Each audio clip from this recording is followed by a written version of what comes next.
Welcome to our channel. Today we how to scale your side hustle with Venmo, detailed guide step by step clearly. To scale your side hustle with Venmo, begin by setting up a Venmo account. Download the Venmo app from your smartphone's app store. Open the app and sign up using your email address or phone number. Link your bank account or debit card for easy transactions. Set a clear and compelling profile picture and username that reflects your brand. Create a detailed bio that outlines your side hustle and what you offer.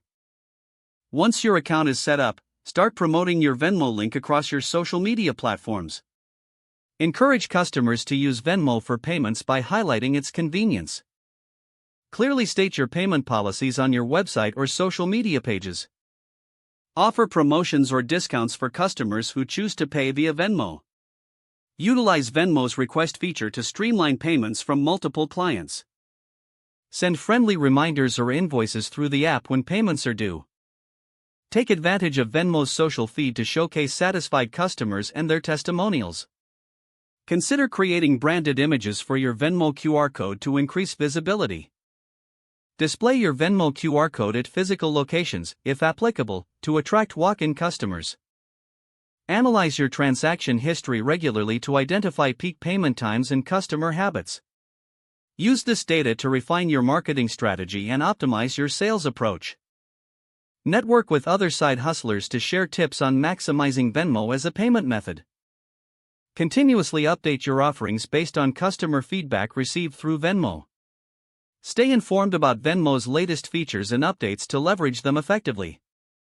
Scale your side hustle by reinvesting profits back into your business for growth. If the page does not load, refresh the browser or try again in a private or incognito window. Make sure you are using the correct email address, then retype it carefully to avoid small typos. If your password is not accepted, use the reset option and create a new strong password you can remember. Check your spam folder for verification or security emails, then complete any requested confirmation steps. Enable two-factor authentication if available to improve account security and reduce unauthorized access risk. After signing in, review your profile details so your contact information and settings are accurate and current. If you see an error message, note it down and try again after restarting your device and internet connection. Don't forget to like this video and subscribe to our channel for more step-by-step tech guides.